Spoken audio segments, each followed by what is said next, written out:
Hi, Jason Phillips from Auto Appraise, autoappraise.com, August 1st, 2012. I'm out doing 1963 Chevrolet Corvette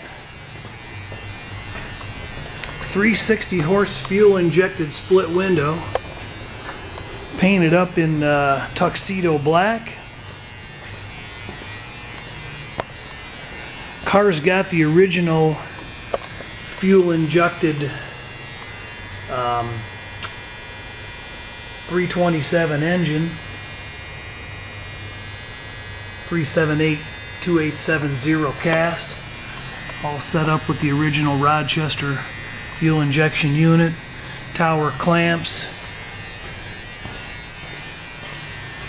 GM grooved radiator hoses with the pinch clamps.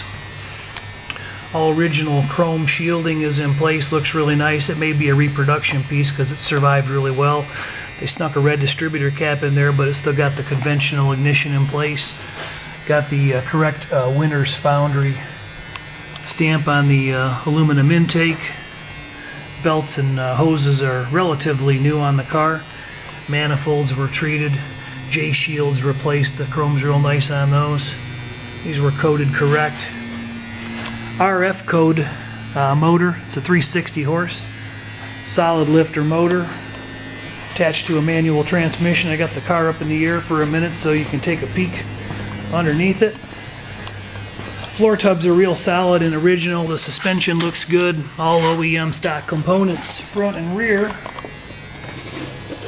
The light will come to us here shortly. Frame's in good shape. The frame's been painted. It's not a frame off car. Engine's been out of it and done. We don't know when. Owner has recently passed on. The exhaust is in good shape. It's got some cosmetic pitting from age. Runs into stock oval style mufflers into correct chrome tips that are exiting through the rear of the tail panel.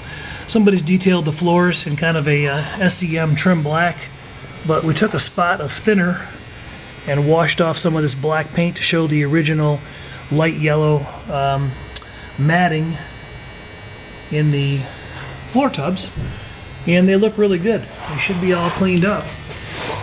Up here the frame dog legs are in real nice shape. We always check those over and make sure a magnet will stick and they don't look like they're all full of roofing tar. Body mounts back here behind the tires, and spot those. They look like they're in good shape. Cushions aren't all pancaked out. The center cushion down here down low does have some pancaking. Original rear suspension's in place. This leaf spring's been repainted, not replaced. It is a steel leaf spring, and it's got some dry cracks in the bushings. You'll note these are the non-adjustable lower, OEM arms, not the aftermarket adjustable ones. Shocks are pretty old. The lower bushings are kind of blown out down there. But up in the fender wells and back behind the muffler, I don't know if you'll see that or not, you can view the original bonding strips all the way throughout the back and the front surrounds from the back side. Lines are pretty good for a coupe body. I've got that door slightly ajar so that I can open it while it's jacked up. Never really recommend opening a fiberglass car when you're jacked up on an angle like this. Not such a good idea. The paint looks really nice. It's well survived. It's been recently rubbed out, wet sanded and wheeled. It's an old lacquer job, but you can see the reflective quality is pretty nice. See my bald head there, and you can see the print in my shirt from quite a distance. I'm a couple feet back from the car maybe. Good lines. Got a really good Survivor interior. All original glass except the windshield. Both of the door glasses have some hairline horizontal scratches this way, a couple vertical ones from a couple worn roller guides. All the date code correct glass is in place. And like I said, that's a new windshield. It's got stock bumpers that are replated. A few scratches here and there. Nothing to be too concerned about. I'll drop this down so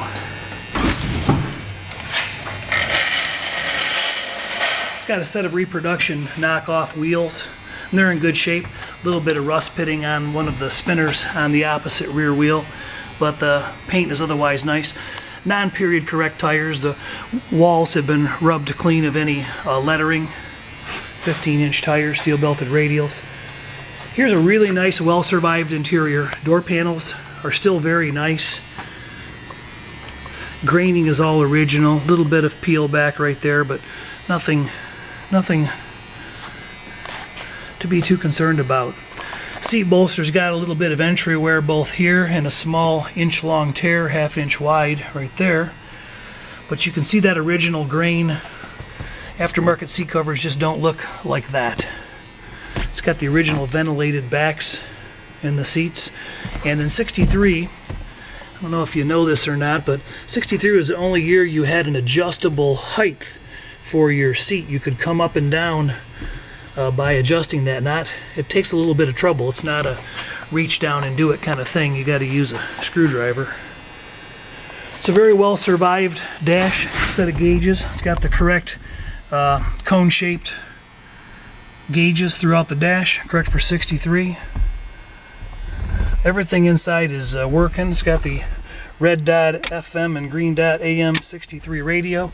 It's got the clear shield over the glove box door. The coves are in really nice shape. There's one small hairline crack right there. We've got still photos of that. Carpet kit in this car may well be original. It's got a little bit of pilling and color fade, as you can see. Those pedal rubbers are original, sporting some wear. Car showing 66,700-ish miles. And it's a nice little survivor interior. I got a couple pokes in the headliner, one there and one there. Nothing too treacherous. It's a numbers matching M21. I think it was a 1704, 31704 main body, Muncie Trans, and it has the VIN stamp on the left main body flange. That's where you'll find it. Chrome's real good looking. Got a couple hairline scratches on top of this bumper, and a little bit of pitting in these exhaust bezels. Taillights are real nice. Door handles are nice. These window channels, these are original. A little bit ill-fitted, but nothing too detracting. A little bit of a ding here in the side A-pillar chrome, and a little bit of a ding right there. Rubbers are still real nice. Windows all roll up and down good. It's a good run-in, nice older non-frame off restoration 63 Corvette split window fuel-y. This car is for sale. If you'd like some more information, give us a call, 800-301-3886. Jason Phillips from Auto Appraise.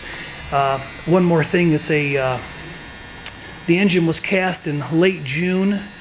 Engine stamped in the Flint assembly plant July 3rd, right before the holiday. So they were probably partying when they put this one together.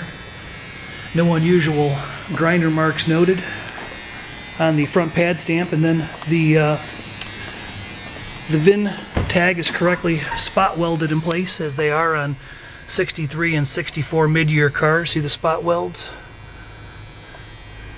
I'm not sure if I'm aiming at the right thing. I'm kind of looking at a screen while you're looking at that.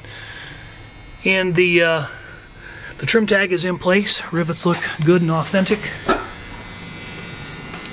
It's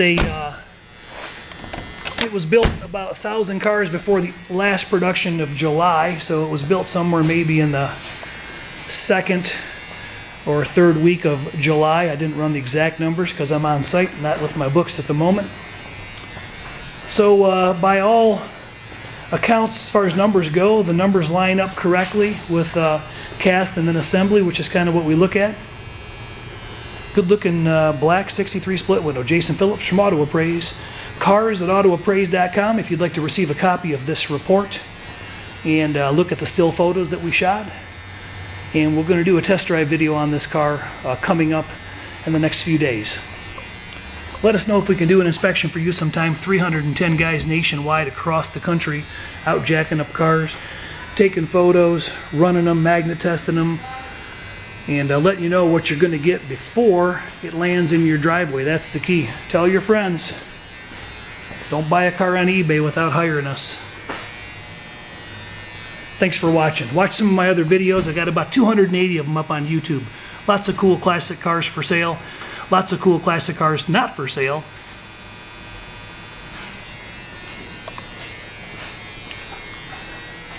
And lots of fun test drives. Thanks for looking.